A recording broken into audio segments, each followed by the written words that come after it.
and welcome to episode number 251 of Something About the Beatles. This will be the final episode to come out this year, 2022, but I did some looking back on the year, and I know if you go to the somethingaboutthebeatles.com website, it's not the easiest thing to use, but that will be changing sometime soon, and it'll be a lot more user-friendly and revamped the way that it should have been all this time. But in any event, I think most of you listen through Apple iTunes anyway, and it's a lot easier to get to the older episodes that way if you're so inclined. But if you're newish to the show, not sure how far back you started, but just this year alone, there were 32 separate episodes. Some were labeled Part 1 and Part 2, but 32 separate files, separate shows, separate events, however you want to slice it. That's more than one every other week, I guess, right? 52 weeks in a year, 26 weeks if it was every other week. So that's pretty good. And I am proud to look back at it and recognize the great array of guests that have been on the show. I guess it's nothing new, but when you see it in print, which I did, it's pretty staggering. Tons of musicians, and this show itself is going to feature 2 of the 3 guests are musicians, but here's what we've had on just in 2022. Pat Sansone from Wilco, Dennis Dykin, Smithereens, Luther Russell, Freewheelers, Those Pretty Wrongs, Boot Heels, solo artist, Orion Salazar, Third Eye Blind, Ian McNabb, Icicle Works and soloist, Derek Forbes, Simple Minds, Jack Petroselli from the Fab Four and Joan Osborne and various other artists, Patti Smith, Cameron Greider, another studio musician, also worked with Sean Lennon, many others. Boom, that's a ton right there. Academics, some new to the show, some who've been on several times. Walter Everett, the great musicologist, Aaron Webber, Beatles historian, Christine Feldman Barrett, author of the wonderful Woman's History of the Beatles, Alison Bumstead, back to the show again. Beatle witnesses, people that interacted with the Beatles on a regular basis or at least more than once. We had returning to the show the first American Beatles fan, Debbie Gendler, Kevin Harrington, Beatles equipment manager, Chris O'Dell of the Apple Press Office, Nancy Andrews, we all know her and love her, Alan Parsons, the great Alan Parsons, Dan Richter. Well, that was a great, great show. Actor, mime, poet, dancer, and personal assistant to John Yoko for a while. John Leckie, producer, started out as a tape op working on solo albums by George and John in 1970. Love having him on the show, just always a great guest. Ray Connolly, another superb guest, Beatles insider, journalist, author, screenwriter, and first time on the show, hopefully not the last, also fits into the musician category, Sam Brown. Lovely woman, 20 years after Concert for George, but I loved having her on the show. I'm a great, great fan. Authors we've had on the show, some returning, some new. Robert Rosen, Nowhere Man, newly republished. Another great guy for insight on Lennon and the Dakota years. Glenn Greenberg got some new product coming out. He also did Bookazine, Magabook, whatever you want to call them, on John and on Paul in 2022, and more coming. James Campion of the Hey Jude book. Also check out his writings too. His Warren Zevon book is superb, as well as his political writings. Check him out. Kyle Driscoll, up and coming at medium.com. Bill Wyman, rock critic, going back some 30 years. Terry Zobeck, new to the show. Not only has he written about books and reviewed books, but he was also connected to the DEA, I guess I want to say. I hope I'm getting that right. But we did the show on the Beatles' drug habits, sort of a review of Riding So High by Joe Gooden this year. And the wonderful Carol Tyler, cartoonist, author of Fab Four Mania. Wonderful having her back on the show. So those are the guests, some that cross into more than one category, and Jeff Martin, plus Gary Winstrup, most recently of the Christmas show, but also the Beatles Olympiads. So covering a ton of ground in 2022, given what I've got in the can that'll be coming out in the new year, 2023, lots more cool stuff too, including, I guess I can drop the hint now, a key member of a prominent British invasion band. I was thrilled to have on the show, as I was and still am, a big fan of his band. Anyway, you'll hear that. This show is the latest with Jack and Cameron, rejoined by Walter Everett. as they dive deep into the musicianship of the Beatles. We had them on a couple times. We deconstructed Something and had the Beatles Bag of Tricks episode over the summer.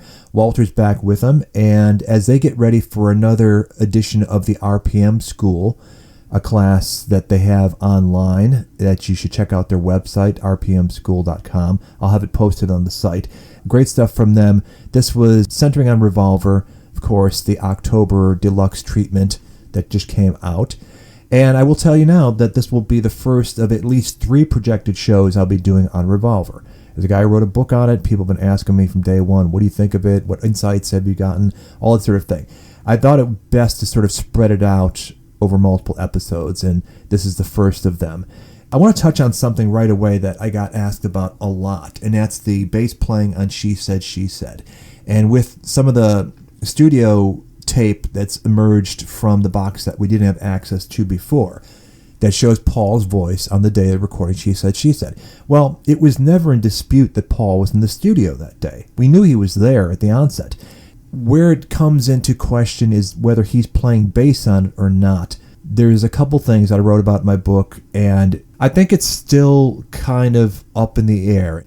And anyone who says now we've got smoking gun evidence that it's him playing on it, I'm still not so sure on that. Not because I'm trying to be contrary, but because I'm still not so sure. To be honest, with all due respect, with Kevin Howlett's writings with the reissue series, they're not error-free. No Beatle author is, so I'm not throwing stones from my glass house, but I will tell you that there's quite a few things that me and some of my other knowledgeable friends have recognized to be not quite accurate. And he's got Paul playing bass. We still don't know if that's true or not, and people to this point have sort of tied themselves into knots to sort of explain how that bass line could be Paul's and still sound not really like classic McCartney. Some people think, oh yes, that's pure Paul. And other people completely vehemently disagree. So that's all subjective, and that's not evidence. That's opinion, okay? We don't know, but this is what we do know. Paul himself, in a story that he didn't need to tell because it's not terribly flattering, but in the 90s, 30 years after the event, to Barry Miles for many years from now, in the context of, did you play bass on every Beatle track or something like that? I think there's a few I didn't play on. He names She Said, She Said. He very vividly recalls an argument in the studio where he told them, F off, and he walked out of the session. So in his mind, as of the 90s, he didn't play on it because of an argument, okay? So that's the first time we got any kind of hint that he wasn't on the track, beyond the fact that if you remember the credits given on the back of the Revolver album cover, they get the vocalist's credit and a few of the musicians, not all of them, but a few of them, the outside musicians, like the Indians on George's track. Interestingly, for She Said, the vocals are credited to George and to John. No Paul in there. So that would have been the first hint when we get this story from Paul in the 90s. Wow, was Paul not there? Well, he says he wasn't there. And they had an argument in the studio. So, okay, he was there at least at the beginning of the session, which was the final session for Revolver, and then he took a walk. Was he there when they tracked the backing track? Well, there have been people who had been adhering to, yes, he's definitely there because there's bass and 2 guitars and drums on the basic backing track. Now, to me, that's not rock solid evidence, but it strongly suggests that 4 men laid down the backing track. To me, there's a little bit of wiggle room for, well, did they add another guitar and then do the reduction? I don't know. Jerry Hammack will say, no, it's 2 guitars, bass, and drums all at once. And maybe he knows more than I do about that stuff. I wouldn't argue with him, but I think there is still the possibility. But I don't know. None of us know really. All we know is that Paul said that he didn't. Now, when I was doing the Revolver book, during the famous flower pot conversation as shown in Get Back, mind you, like all of the Get Back film, it's history through a keyhole. You're not seeing everything. You're seeing just what Peter Jackson put on the screen. So it's heavily edited. As we know, there were other people sitting at that table that aren't included in the film to give you the idea that it's just John and Paul. But no, Ringo's there, Mel's there, Yoko's there, Linda's there. So other people were around, but that's who they focus on. For the purposes of filmmaking, I get that. You want to keep the focus tight. Anyway, there was a lot more to that conversation that made it to the film. A lot more. But when I was doing the research and had access to the Niagaras of that, much much more difficult to understand because of the clattering of noise in the room that he was able to separate out, thankfully. They're having this discussion, John and Paul, about, and you do see a bit of this in the film, where John is beefing about Paul being very dominant, even on songs he didn't originate, his ideas for how the arrangements should go. John basically says, I was a little cowed by you and didn't always get what I wanted. And then he specifically throws out there, the only time I could get what I really wanted was if I gave it to George to play. That's very key. To which Paul, without missing a beat, immediately responds, she said, she said. So I put that in my book, and now it's less than 3 years after the event, so it's got to be still fresh in both their heads.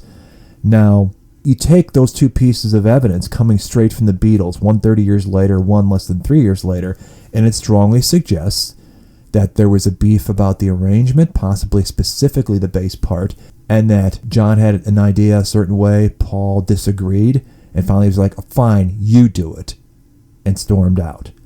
Now that could be.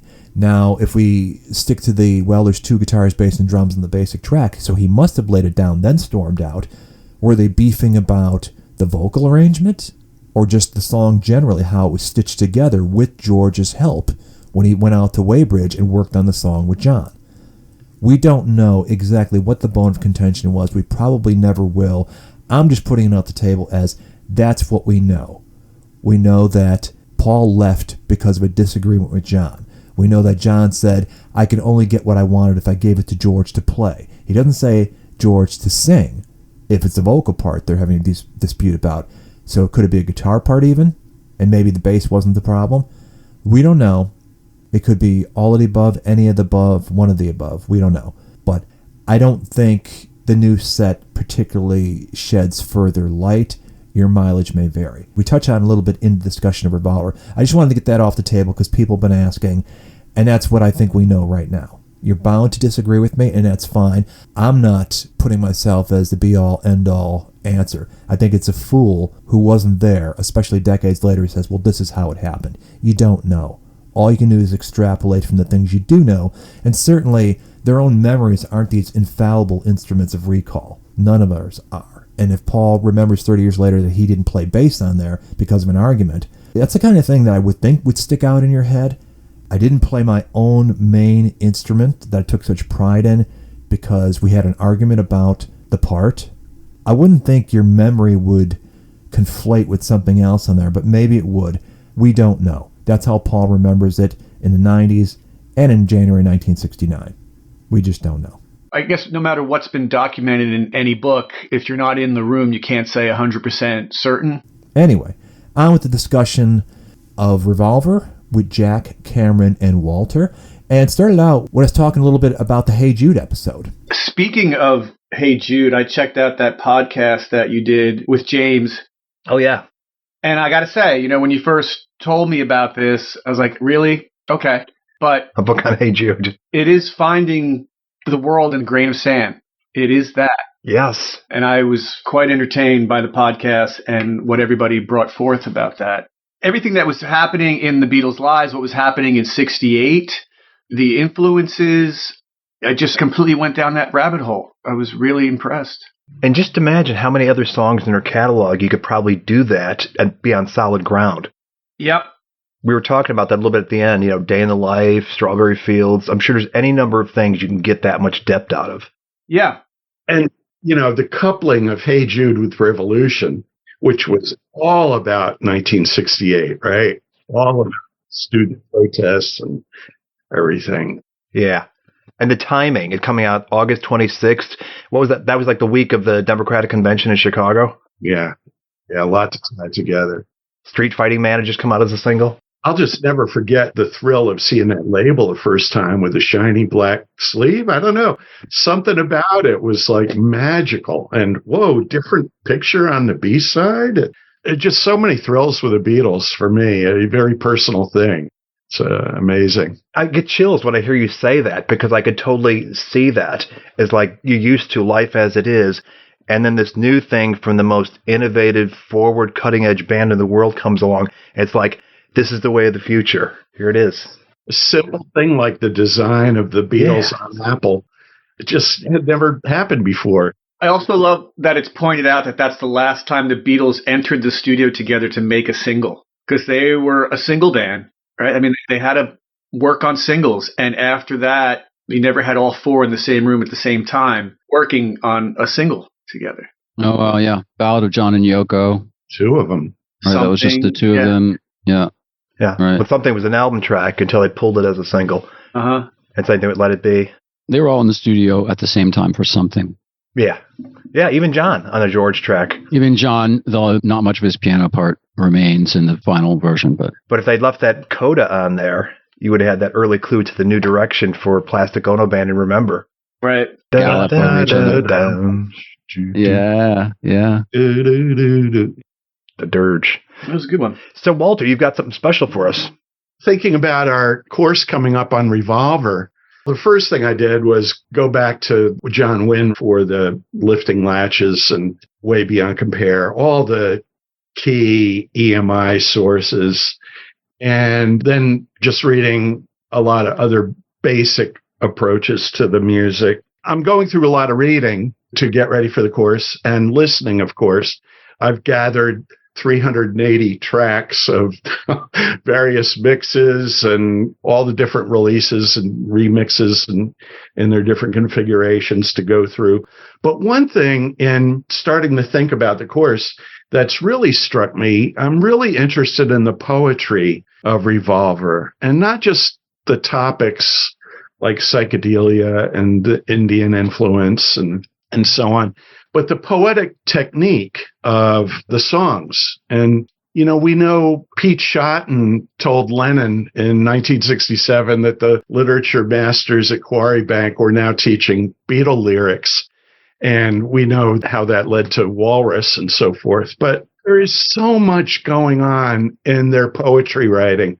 So I thought if I could show your audience some things about a Lennon lyric and some things about a McCartney lyric, not to leave Harrison out. One poetic thing from Harrison I would point out is how Revolver was the brand new Beatles, right? Tomorrow Never Knows, the first recording, Mark I, we're starting all over again.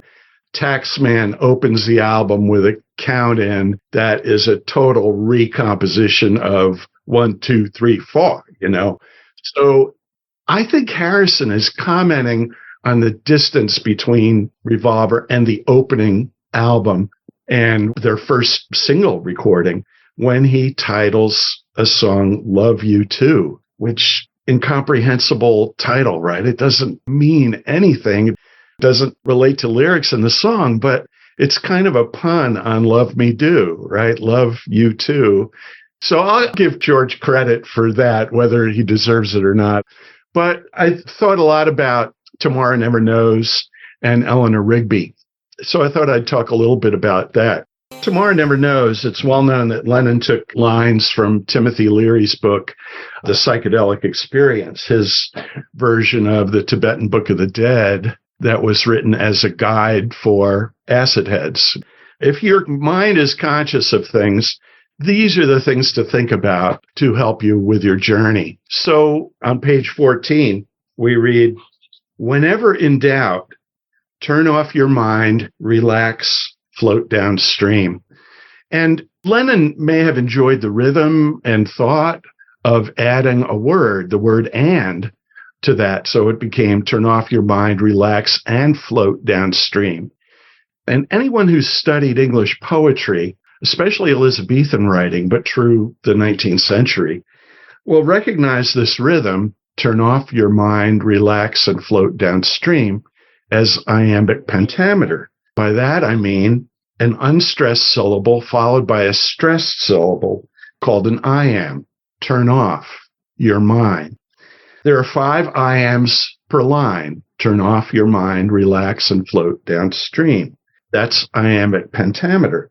So many great English poets wrote in what is called blank verse, which is simply iambic pentameter without end rhymes. So Quarry Bank grads would have recognized this blank verse from Milton's Paradise Lost. If I can read the opening lines of Paradise Lost. Of man's first disobedience and the fruit, of that forbidden tree whose mortal taste brought death into the world and all our woe. And it just continues in iambic pentameter without rhymes for, 100 pages or something. Or, as I memorized in ninth grade, Portia's soliloquy from The Merchant of Venice, the quality of mercy is not strained, it falleth as the gentle rain from heaven. So what Lennon did for Tomorrow Never Knows was to write all of his lines in iambic pentameter without rhyme. So he's writing blank verse as he may have studied it at Quarrybank. Actually, each line in Tomorrow Never Knows has two parts. It has a long head and a short repeated tail. All of the heads of lines are in iambic pentameter, and the tails are John's brief commentaries, all of which end in the syllable ing. Dying, shining, being. All of these trivial rhyming ing words are gerunds, nouns made from verbs, except the last, beginning, a noun that returns us back to the top, like a snake that's bit its own tail. So you get the head in iambic pentameter, turn off your mind, relax, and float downstream, and then a short repeated tail, it is not dying, it is not dying. A head, lay down all thoughts, surrender to the void. The tail, it is shining, it is shining. You look at John's manuscript for Tomorrow Never Knows, you'll see that there are three drafts, one above the other, with some lines later altered, but they're always in iambic pentameter. So two rejected lines are, and all the colors of the earth you'll hear, and put down all thoughts, await the shining void. So the entire text is like a Shakespeare soliloquy with built-in commentary, which reminds me like the scholarly editions of Shakespeare, where you'll get all the original text, the iambic pentameter, and alongside that, you'll get the scholar's glosses, the explanations of what's going on. And that, for me, that's sort of like Lennon commenting on the lines that in some cases are taken from Timothy Leary, but always altered. Lennon always fits them into this blank verse model. So that's my take on the poetry of Tomorrow Never Knows. I'll have slides for the class. It'll be a little easier to follow when people can see the slide. I'd be happy to make them available to your listeners. So was that something new with this album, this composition, his use of iambic pentameter?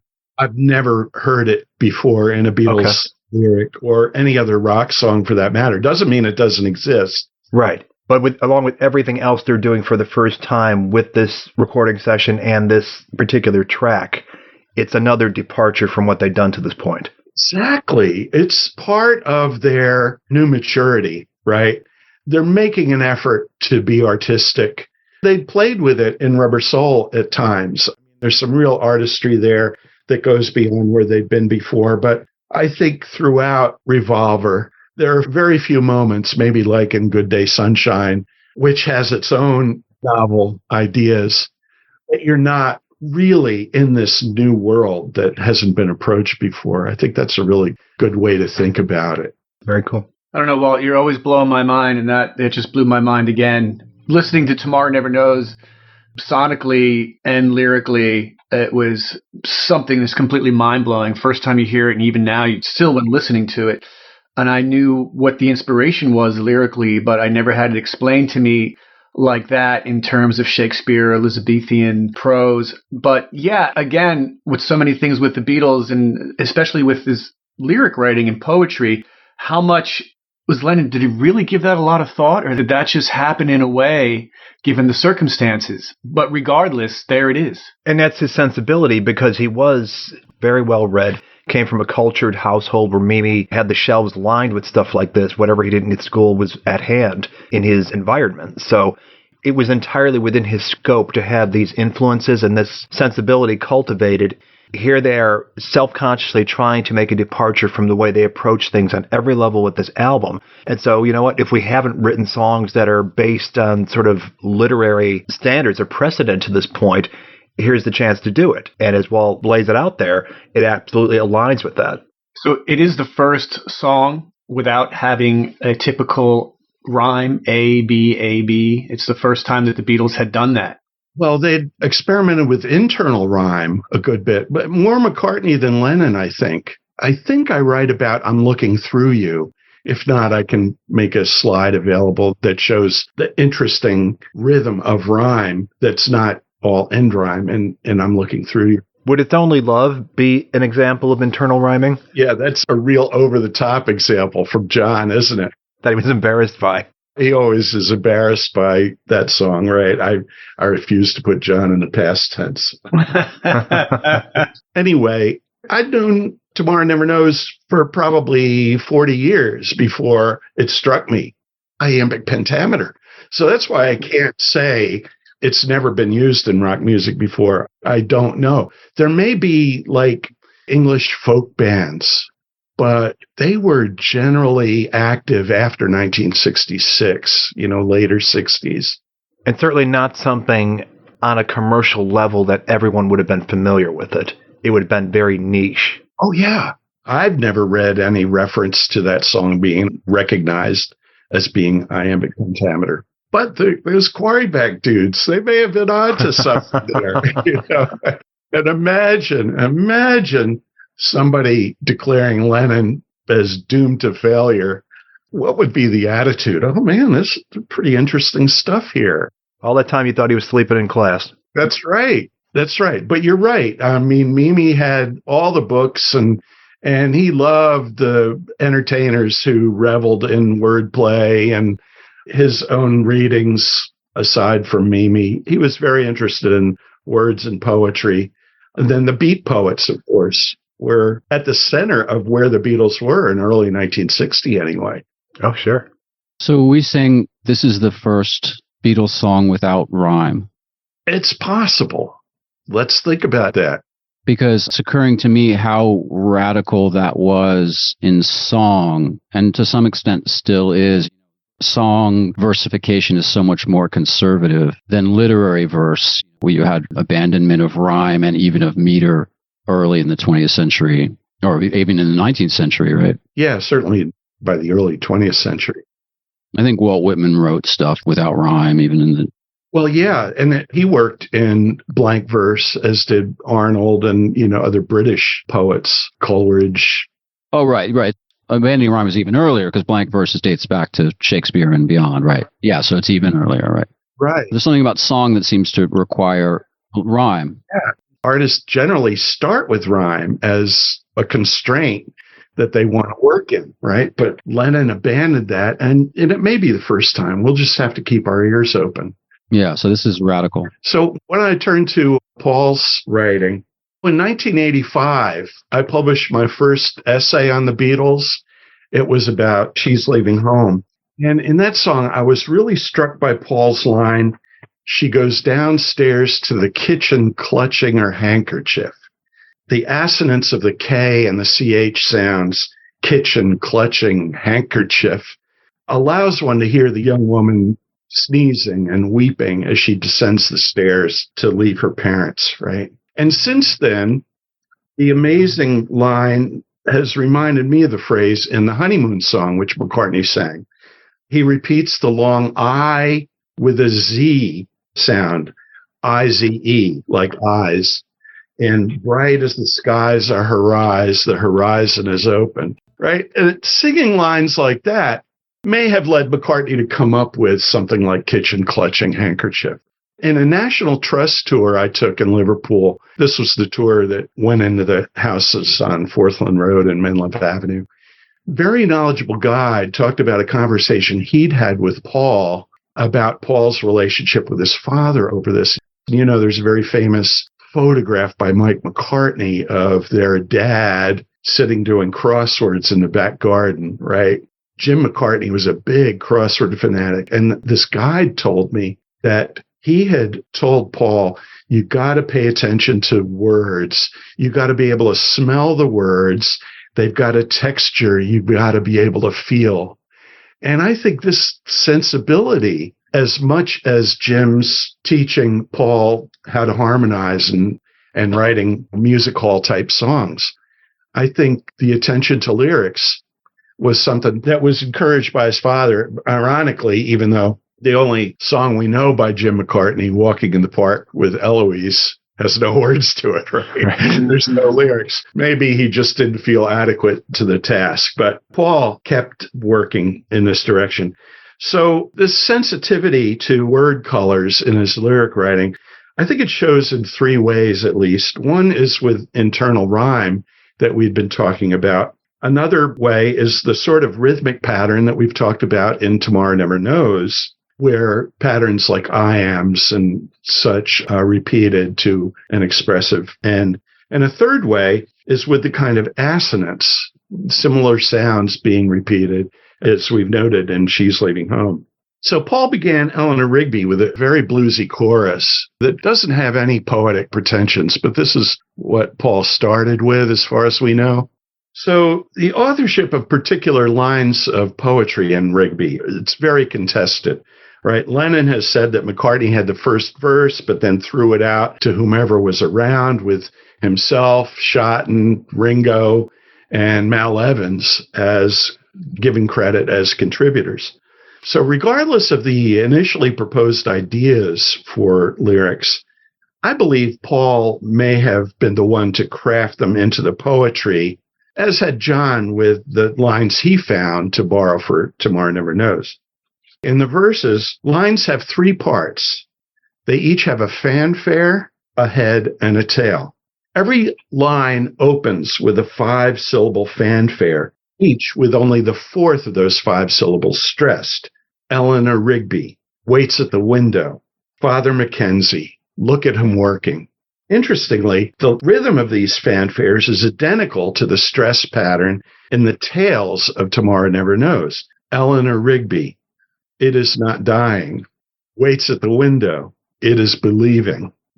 In an unconscious way, the listener can tie together a song from early in the album to the end of the album. Each fanfare is followed by a head that begins with 3 unstressed syllables that lead up to a high point. 3 unstressed syllables like picks up the, wearing the, writing the, died in the. And then the high point cascades in a sequence of 3 dactyls. Dactyls are poetic feet that go long, short, short. So rice in the church where a wedding has, right? 3 dactyls in a row. Rice in the church where a wedding has. And then the next word, bean, as McCartney pronounces it, is rhymed by a 4-syllable tail. Bean lives in a dream. That's a near rhyme, but the Beatles use near rhyme almost as much as they use true rhyme. So our 3-part lines have a fanfare. The fanfares are all followed by heads that rise in 3 syllables, wearing the, then cascade in groups of 3. Face that she keeps in a jar by the, to a conclusory word, door, that is rhymed almost always in true rhyme by a 4-syllable tail. Door, who is it for? Right? And you hear how the tails are like commentaries on the heads in a similar way to the way John wrote that relationship in Tomorrow Never Knows. Now see if you could follow the fanfare, the head of the 3 unstressed syllables rising to the cascading trimeter, and a final word and then a short rhyming tail. Father Mackenzie, writing the words of a sermon that no one will hear, no one comes near. All the lines have all of those attributes. In Paul's manuscript, the head and tail arrangement is clear. He always writes the tail in an indented line below where he's written the fanfare and head combination. But it's the texture of the words that to me is really cool. Paul grabs a sound and holds on to it. In the first verse, the cascades begin on the word rice and then face. Not a rhyme, but an emphasis on the repeated S sound, right? In the same way, he connects words that begin with W. Where, wedding, waits, window. Or the sound, which connects the church setting through words, sermon, and working to the dirt at the end. And there are other similar colorings that connect up various words and repeated patterns that give all 3 verses in Rigby the same poetic structure. So that's my turn as a quarry bank master, and I'll put my notes aside. So good, Walt. So good. That is amazing. Professor Walter Everett, ladies and gentlemen. Yeah. Way to go. So do you think that these were conscious decisions or just sort of intuiting in Paul's head as he's putting all this together with the input he got from others that this is it, this is what works, this is the way I want it to go, or it has to fit this checklist? I'm inclined to think it was more an intuitive thing rather than a deliberately conscious thing, that he understood everything you've just said, but maybe couldn't articulate it. It just felt right. Just as with all the musical things going on in their music, they didn't have the language to talk about it, didn't want to study it, didn't want to put it through the grinder, you know?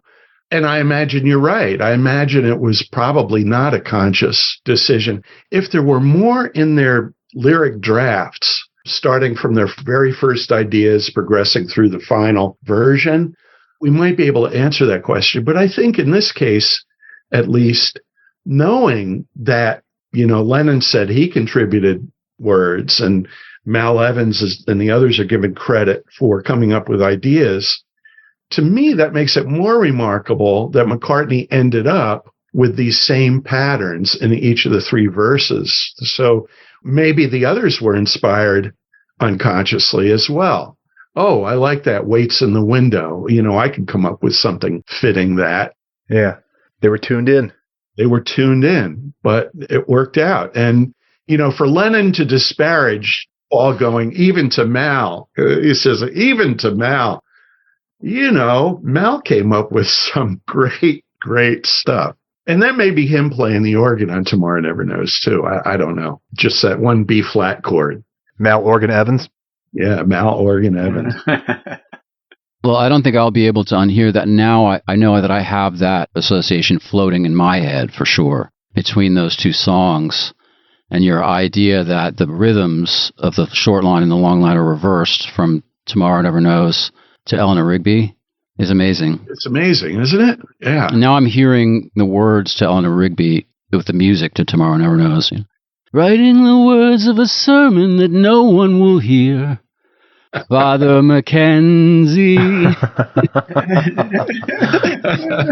That's great. So there's the thematic unity a year before Pepper. And, you know, most people who write about that guitar demo of McCartney's say, well, it must have been March. Maybe it is. I don't know how anybody's dated that definitively to March of 66, but that would put it undoubtedly before he heard Tomorrow Never Knows, right? I doubt he was getting together with Lennon before this studio session started. I could be wrong. Right. Yeah. The story is that he picked up the psychedelic experience like the week before they went into the studio. He was at Indica looking for a Nietzsche book, and he was mispronouncing the name, and that's what he ended up picking up that day. Is that right? Yeah. Ah, cool. Uh-huh. I don't think I'm ever going to be able to look at another Beatles song without asking myself questions about the versification. And so thank you for planting these ideas. And that's the beauty of these deep dives that we do. And you particularly, Walt, that give the listeners and anybody who is in your audience a way to take the familiar and rehear it and re-experience it freshly and make something that going forward, suddenly it's going to be seen and heard in a different light. That's wonderful. And it will never end. There's always new things to hear in their music. So interesting. Yeah. Yeah. So it's something about the Beatles and not something about the Herman's Hermits. With all due respect. Hey, Robert, I have to ask you, with Revolver's box set coming out and you having written about Revolver with your book, how exciting has it been for you to hear stuff you haven't heard before, or just to have the excitement of Revolver in your life again? Because you wrote that book like several years ago. So here it is. 10 years ago. 10 years ago. So here we are. I guess you probably at that point didn't imagine that we would be here having all this material with this new technology, digging into this record and being able to hear the guitars the way that we do. Yeah. What's going through your mind? Like when that came out, have you stopped listening to it? Yeah, because I'm sure you're still listening to Let It Be, but you had to move on now to, or get back, move on to Revolver. Right. Yeah, it took me a while because, you know, it came out in October, and I wasn't like the first on my block to buy it by any means. I was wanting to absorb it slowly and thoughtfully, which is kind of how I was with the White Album when that came out too.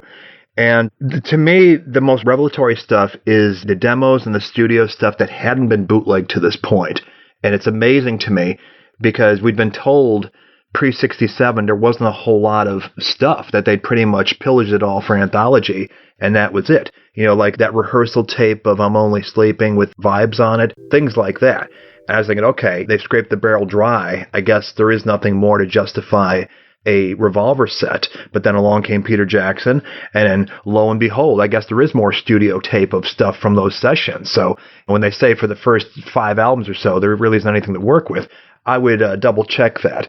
Now we've got this great revelatory stuff, probably the biggest one being the Lennon demo, so-called, of Yellow Submarine, where it's a different song.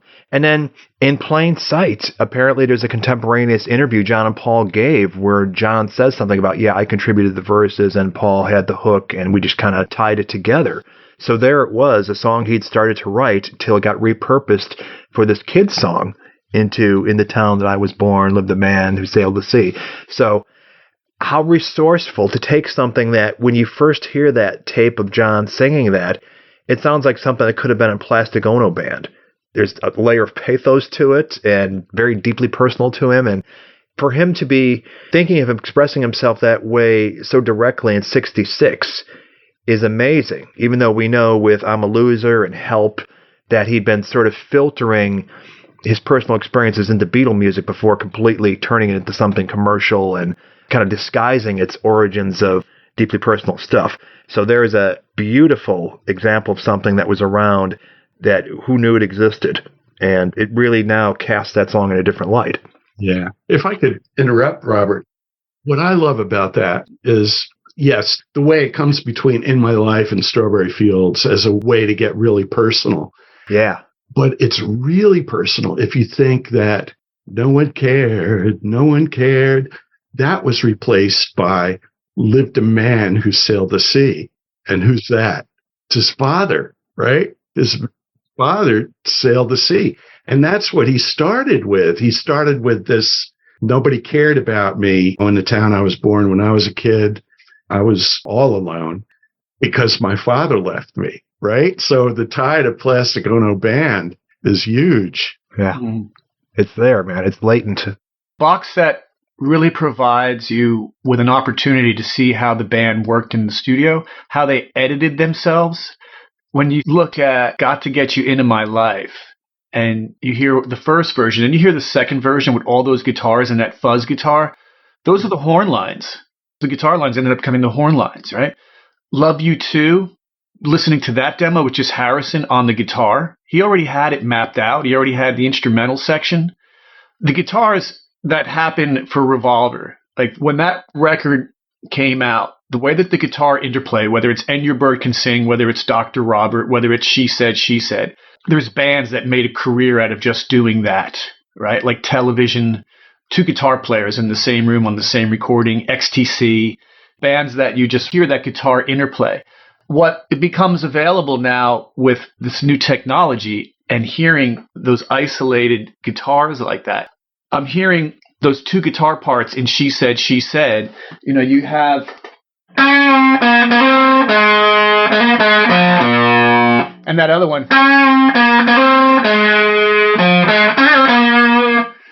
That's something I don't really hear on, I mean, I know that it's there if I put my ear to it, but that becomes even more in the mix on the latest box set. And those are like little things that just pop out, you know. For me as a musician, when I hear that, it gets me more inside to see how they were working. Of course, when they were doing this back in 66, they had limitations. It was mono, and they had to fit 3 elements on one track. So it's a combination of what they played and then the balancing engineers on what they were able to fit in that sonic spectrum. And to me, that is the brilliance of just hearing the music at that time, and it creates a certain mystery in the music. I don't necessarily want to hear in any recording all of those isolated elements unless it's like a Steely Dan record. You know, when it's a band playing, I think it is a combination of dynamics. I think it is a combination of how it's mic'd. I think it's a combination of how it's mixed.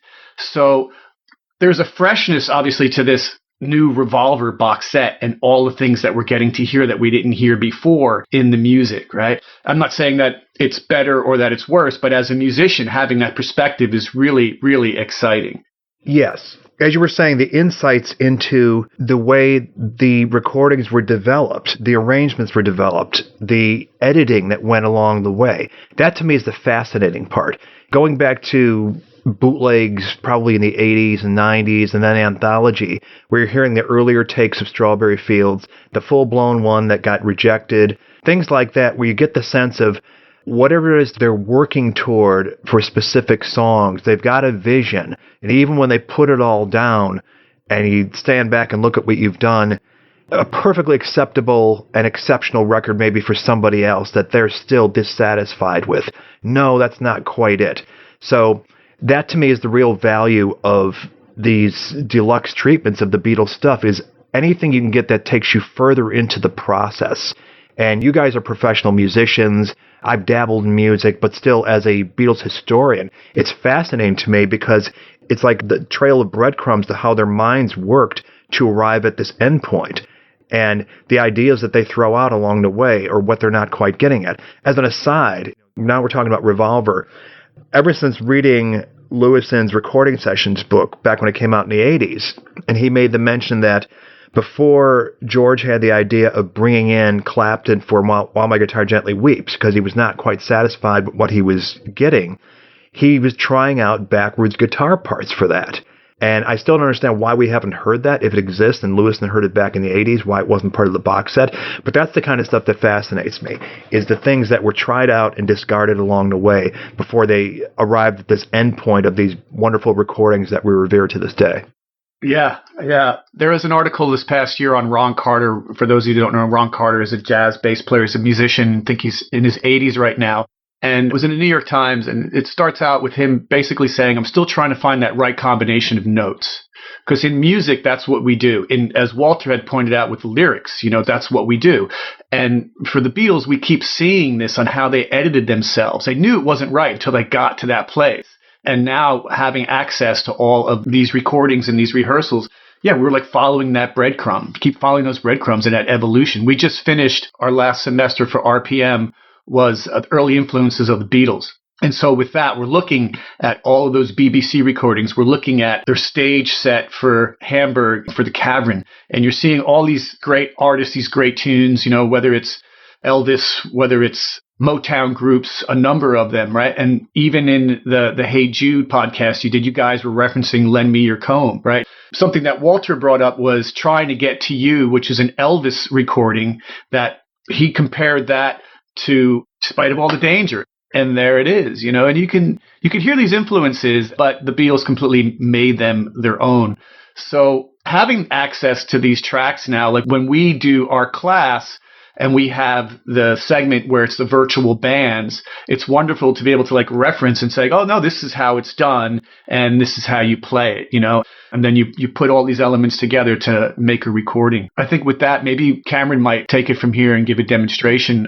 And one of the really fun things about doing that is that we end up learning a lot about the process and the little details of nuances of playing style and stuff that went into it just in the process of making a recording that has the individual tracks for people so that they can learn it. It's probably a lot like what you guys go through when you're writing a book where you have to explain something and your own understanding of it must deepen, I imagine. So, and you were talking about backwards guitar. A good example is in a previous class, we talked about the solo on I'm Only Sleeping. And as people know, that's one of the first solos where it wasn't just backwards guitar, but it was backwards guitar that they wanted to sound a certain way. So they had to write the solo and flip the tape backwards and learn how it sounded backwards, then play it that way and then flip it back again. So it was this laborious, long process. We had students doing their own version of that, but at the same time, we also wanted to figure out like what was there on the tape, what were the parts actually. And so, you can listen to the closest you can get to hearing the Beatles guitars would be something like this, the way it sounded to them when they were recording the final version of the solo. That is to say, they had learned what they wanted it to sound like, then flipped the tape over, and then they're hearing the track backwards and they're playing frontwards, of course.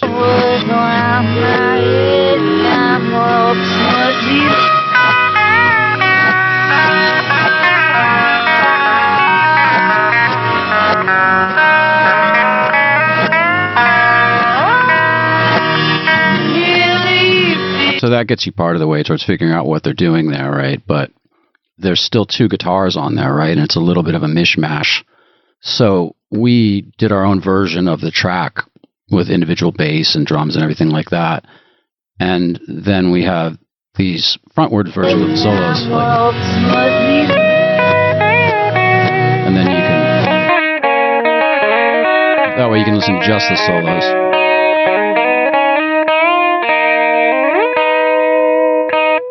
And then you can just listen to just one of them.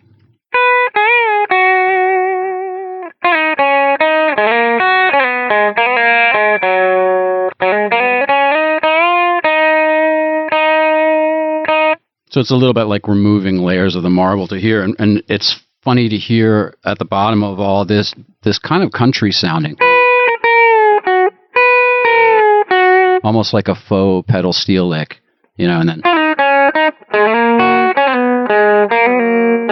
it's kind of in that country Chet Atkinsy sort of territory. And then we have an even slow version of the whole track. And that guitar from that slow version will sound like this.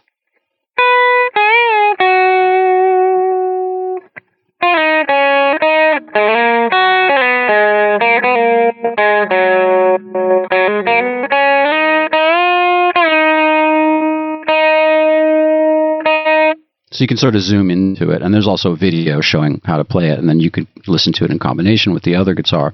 So the main insight that comes from that is that, there's two guitars going there, and we don't really know, I don't think. I mean, you guys can correct me if there's more reliable information, but is it two Georges, or is it maybe George and Paul? George double-tracked his guitar parts. Yeah, they're both George. Okay, but then when you get to the end... There's that whole thing which becomes the outro, right? Which is this kind of guitar freak out, also more backwards guitar at the end. And this is what it sounded like to them. This is the Beatles version of them playing it, in other words, just reversing the track and trying to isolate the guitar.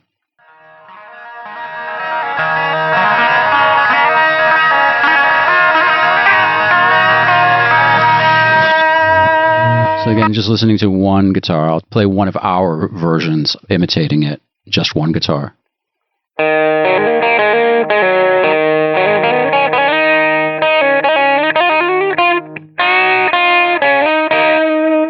So I guess you could say it's sort of like a pseudo-Indian style of guitar. There's a low drone.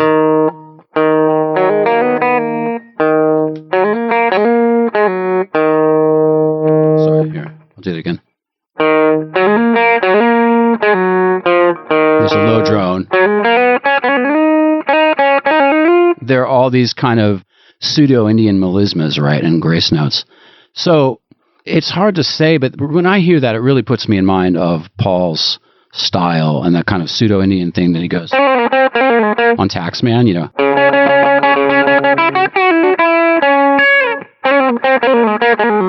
all those kind of things. So that's something that came out of digging into those parts that sort of raises questions for me about maybe Paul was involved at the end there. I'm not sure. Wow. That's really cool. Paul played the bits on Tomorrow Never Knows, right? Right. You talk about the guitar break in the middle? Yeah. Sounds like he's woodshedding the Taxman solo. Right. If you listen to it backwards, it's like Taxman, but not identical. Right. Yeah. And it's also in a slightly different key, but you still hear... You hear that low drone string and then the octave. And it has all that stuff, but it's a whole step down from that. I don't know if that was achieved by tape manipulation or if he tuned down or... I guess no matter what's been documented in any book, if you're not in the room, you can't say 100% certain. And that brings to mind listening to take 15 of She Said, She Said, the box set. And I'm pretty certain you can hear McCartney's voice. Absolutely. So we know he was at the session. We don't know what prompted him to leave and when exactly, but he had said himself back in many years from now that he walked out and that he didn't play bass on it. Well, there are other people saying the documentation exists that there is bass on the basic track with two guitars and drums. Therefore, it had to be the four guys there. And yet, you've got during the Get Back Flower Pot conversation the reference to whenever I wanted something played the way I wanted it, I'd give it to George to play, says John. And Paul goes, yeah, she said, she said. So whatever dispute was over the arrangement, maybe it was the bass, maybe it was the song generally, maybe it was a harmony, who knows? But we know that he was present at the start of the session and he left before the track was finished all in that day. So it's still, like you say, unless you were in the room to witness it, we're not exactly sure what went down, but we've got a little bit further clues to things. Yeah. Well, I'm here with two great Beatle guitar players. I recently read that in the tracking of And Your Bird Can Sing, we know that George played one of the parts in the duet and Paul played the other part. But going through the notes in Wynn's book, I think is where I saw that one of those guitars is clean and one of them has overdrive, like the fuzz bass Paul had played on Think for Yourself, Rubber Soul. Maybe not to that degree, but apparently the two guitars have different colors that I've never noticed. And I wonder if I played some of that. I wonder if you could tell whether it's the upper or the lower part that has the fuzz. You want to try it? Do we know for sure that there's fuzz, that fuzz was used, as in like they went through a fuzz box? Either Lewison or Wynn. And, Wynn's notes come from very, very careful tracking of everything that's on the tape boxes and other studio documentation. I'll have to ask Jerry Hammack to weigh in. Yeah, he'd be a good person to ask. Wynn does not step over that line of guessing this or that. He goes strictly with what's written down by people who have worked with the primary sources. So I hear fuzz in there that I hadn't noticed before. Those guitar tracks, when I first heard that, and even to this day, it still could sound like one guitar, right? And we've all made that mistake. When we heard that, we know the story of Joe Walsh and a bunch of other people, being influenced. They say, I tried to play that all myself. And some people figured a way to do it. I mean, it's kind of 90% there, but you definitely get into some finger twisters there. But to me, again, that's like Revolver is the electric guitar record. So those two guitars sound exactly the same, but I do hear what you're saying is like that one of them could have a bit more fuzz on it, whether it's the top or whether it's the bottom. And whose hands it was in. Really hard to tell just from hearing, though, because there's so many things that can introduce distortion all along the chain. Obviously, the amplifier, and even if you're hitting a recording preamp really hard, it'll start to break up. That'll distort. Hitting the tape extra hard will introduce distortion. I think you can get guitars to sound like they have a fuzz sometimes when they don't. Like there are famous examples of people talking about like Clapton's tone with Cream, which sounds like a fuzz a lot of time, but he didn't apparently use a fuzz tone. Mm-hmm. It's just a Marshall turned up really loud, really high gain amp and stuff. So those things are really tough unless, as you say, there may be some evidence like it was written down that it was a fuzz. We'll have to listen carefully because the two guitars, there might have been effects in a chain, a compressor in one of the leads, but they were both bused to the same track originally. Exactly, yeah. They should be subject to the same kinds of distortion that could come in. Well, for me personally, I don't hear the colors of those two guitars as being that different. Yeah. And I listened to it a lot because I transcribed the parts and we played our version of it. So I drove myself crazy listening to it. If it's there, it's very subtle. Mm-hmm. Exactly. It's not enough so that it's like, this is obviously a completely different treatment. Similar enough that they can go in tandem like that. And it's even hard to tell which guitar is playing what at some time. Is there consensus if they're both Casinos or if they're two different guitars? I just assumed they were both Casinos. And McCartney, that was his go-to guitar. Right. But we know that George was playing around an SG at that time, too, which would be a solid body. So I'm just wondering if anybody, as guitar players, if you guys had any particular insights into it. No, I can't tell at all. I would lean towards two Casinos, but, like in Jerry's books, I think Jerry's is cautious not to say exactly which instrument because for a number of reasons, for the signal chain, So I know with the Fab Four, we said, it's definitely not a Strat. You can hear if it's a Strat or not. Is it an SG? Because if one of them's an SG, then I think that would give you a clue as to which one maybe had a little bit more bite to it. That's what I was thinking. Think about that Strat, like with either the blended pickups or just the neck pickup. There's that bite and the twang, especially in the low. Yeah, totally. And I was hearing that, and she said, "Wow!" And she said, "Yeah." Oh, you were hanging for the second guitar. Yeah. For the near. Right. Yeah. Right. Yeah. those are kind of subtle things, but think of the big changes. Like I think it was Robert brought up the "I'm Only Sleeping" rehearsal with the vibes and the organ, and what you were saying, Robert, about to have such a perfectly usable arrangement, and then totally scrap it and go with something else. The only thing earlier than that I can think of is That Means a Lot, which we have a couple of really, really different arrangements of that song. I can't imagine that for Rubber Soul tracks that there would have been, although, was it in Rubber Soul there was an electric version that became acoustic? I'm looking through you. Maybe. I got two arrangements of that. Is that right? Yeah. That's right. Sure. Yeah. That's right. That's right. Yeah, very good. Very good.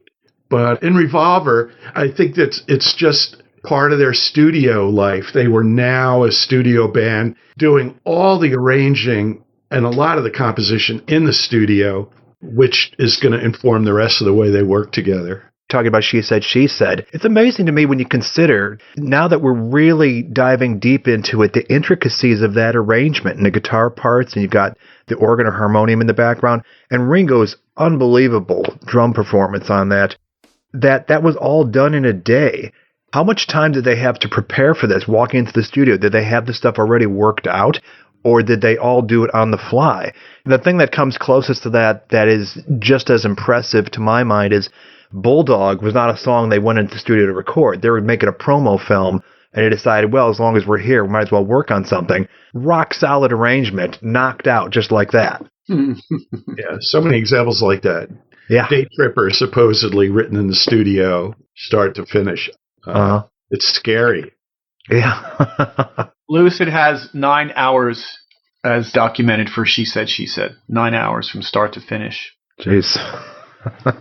And that was something because they needed one more track for that record, right? That was the last song to be recorded. Yeah, and they were getting ready to get out of town because they had those tour dates in West Germany and then off to Far East and then to North America. That was the last day. Yeah. Well, Robert, we want to just remind your listening audience about our winter semester that starts January 23rd, which is a Monday. It's Eastern Time, 5:30 to 7. And it's 6 consecutive Mondays, and the theme is Revolver. You're going to be a special guest, thank you. And this is what we do, We get inside the music. We start the first 45 minutes. It's all together now. You don't need to have any skills as a musician or playing an instrument. You can participate just as we're participating now, just talking about topics and roundtable sort of discussion. And then the second 45 minutes is we break out into individual rooms, and Walter does a deeper dive, kind of what he's been doing. And then Cameron and I have virtual bands where we have a bunch of students and we get inside of what the parts are, and we provide resources that the students can work with to record along with what either we provide in music -1 audio and video, or sometimes we're fortunate enough to have some of the isolated Beatle tracks that we can mix in there. So it's been a lot of fun. We're going into our second year of RPM, and the fun continues. So did you guys have this mapped out prior to the box set coming, or was that sort of the impetus to take a deep dive into Revolver in particular? Yeah, we didn't have it mapped out. Just like with the Fab Four, when we're doing a gig, it's like we need themes here. Well, what's a relevant theme? Well, Revolver just came out. How much fun would that be? It's exactly what happened. Yeah.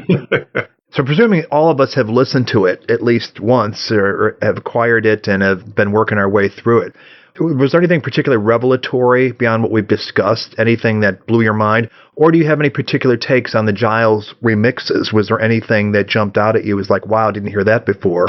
I want to go back to listen to the Half Speed Master LP, because in those, it's where I noticed a real pronounced bass response.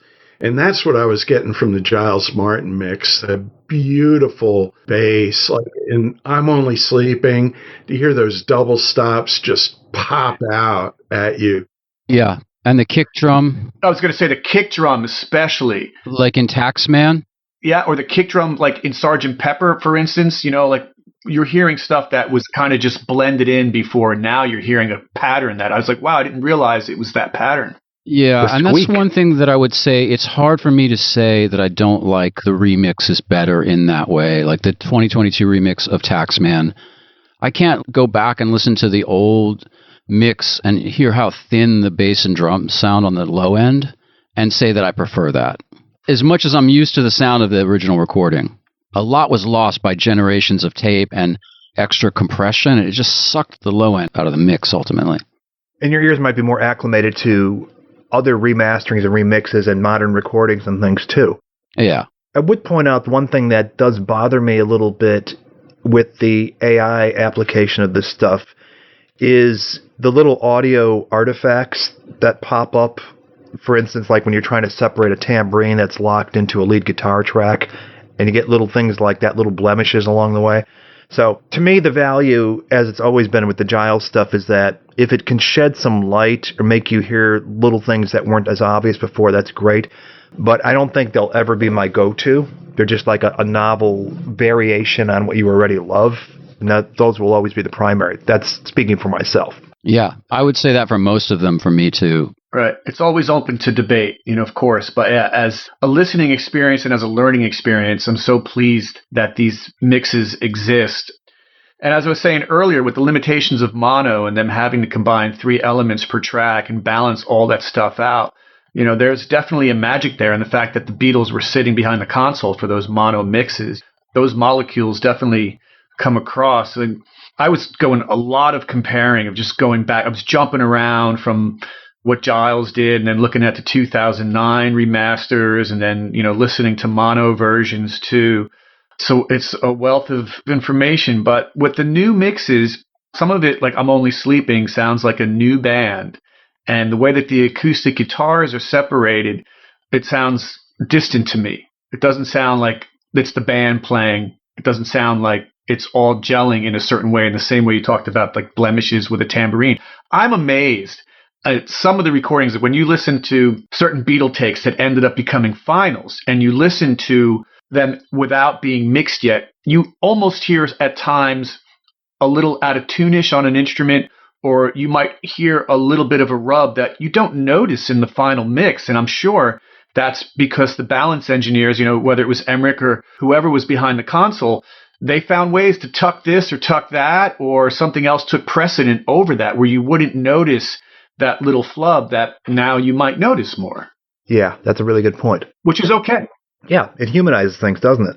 Totally humanizes it. But I'll say this with the analogy of high definition television. When you look at an old film and you're like, something's not right about this. I'm inside too much and it's lost a certain magic or mystery that it had before. I don't think you can deny that, And from what I've read about Giles too, he's not looking to replace what's there. I mean, Apple's a business. They're going to keep doing what they can, and we're going to keep buying it. And that's just the bottom line. Thank you very much. Right. Walt had mentioned the mobile fidelities before, and you just reminded me of that being another thing that when that arrived, it was like the 1980s equivalent of Giles remix. It's like suddenly we're getting more out of these recordings we were already familiar with, and it was a Remember the first time you heard Abbey Road and the White Album? Yeah. Or hearing the 1971 Horror Zoo pressing of Magical Mystery Tour. Exactly. Right. Wow. Uh-huh. Were those all analog start to finish? I think so. Yeah. In fact, they worked from the master tapes. Yeah. There was no digital play at all, I don't think. I think it was all tape to tape. Yeah. Do we know what the next project's going to be for Apple, for Giles? If they're doing it chronologically backwards, of course, it'll be Rubber Soul, but we don't know that. But we missed Magical Mystery Tour, though I guess we get a lot of that anyways on Pepper. And yeah, that's an interesting question because that to me makes sense that there's probably a lot more to work with. And you wouldn't have to rely so much on the AI of just stripping stuff away from each other. I don't know. Certainly there'd be session tapes and stuff. That'll be an interesting one because like Pepper and like Abbey Road, it was so well recorded to begin with. I don't know how much you can improve on it or any real problems we have with the existing versions that were put out. There might be more things to be revealed, I suppose. Yep. Baby or Rich Man is an interesting track. There's so much going on in that thing. Yeah. I love hearing the alternate mixes that are rejected in favor of the best mix. In A Day in the Life, for instance, all 9, I think, of those mono mixes can tell you so much about what's on not only the 4-track that they're mastering from, but the previous generations as well. You can tell what's on them because of the way that that final 4-track is mixed.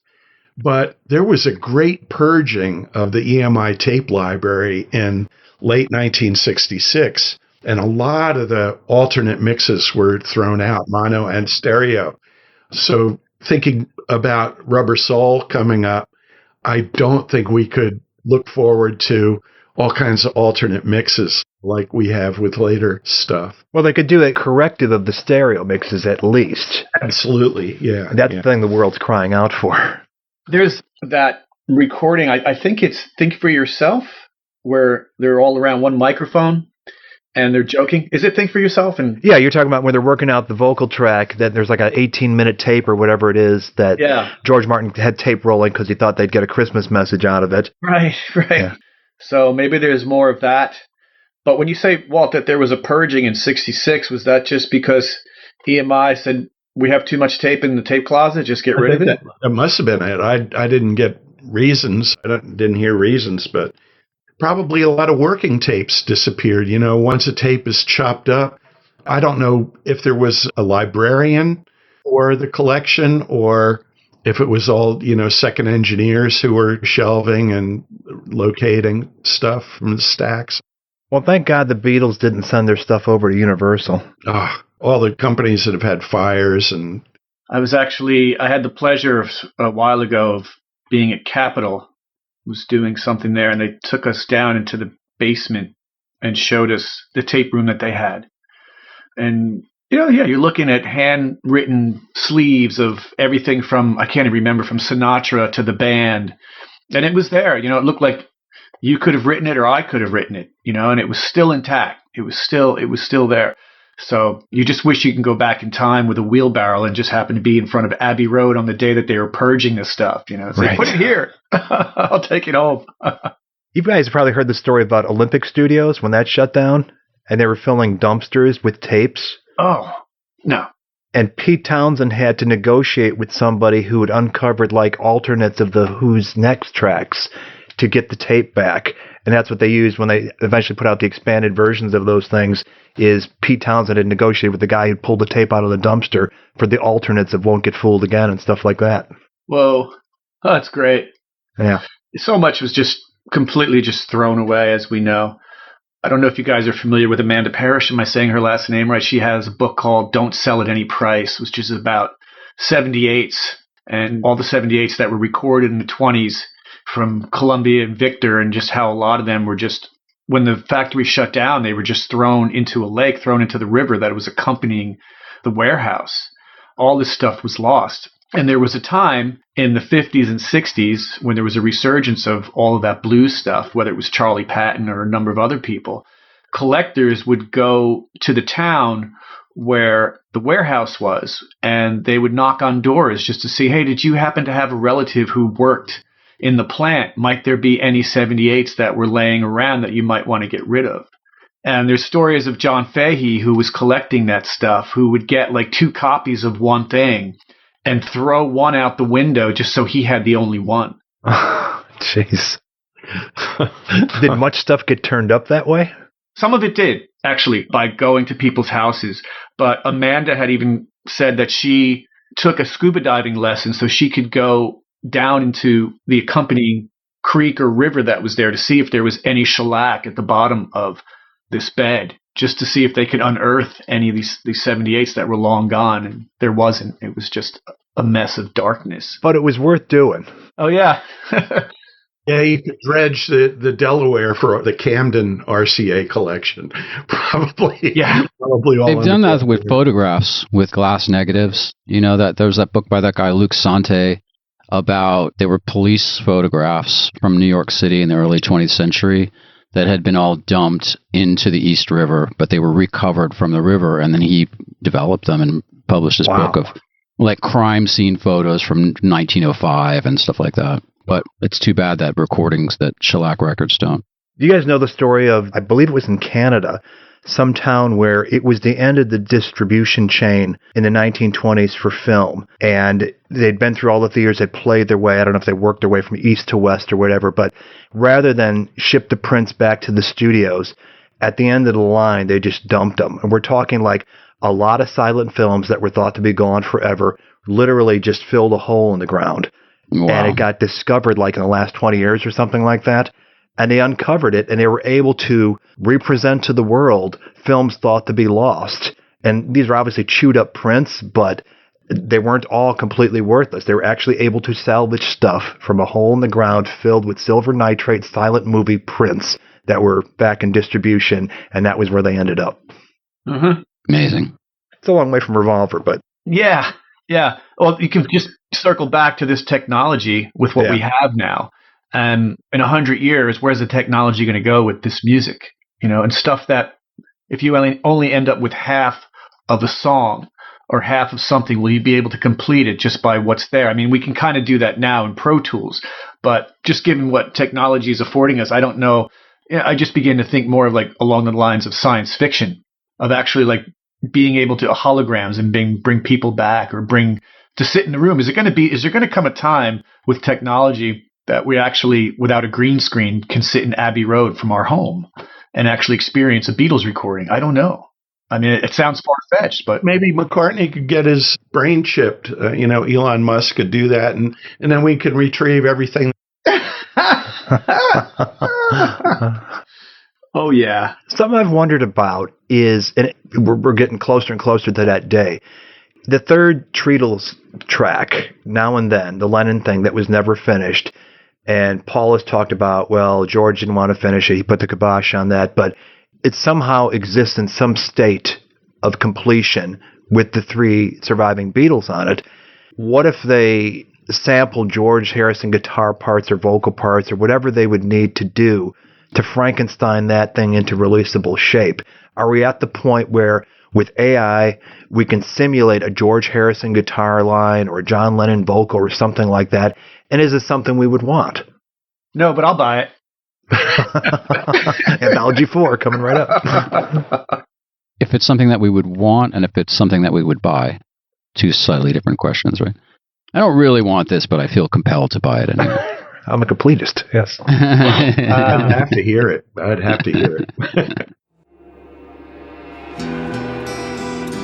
Something About the Beatles. Created and hosted by Robert Rodriguez. Executive producer Rick Way.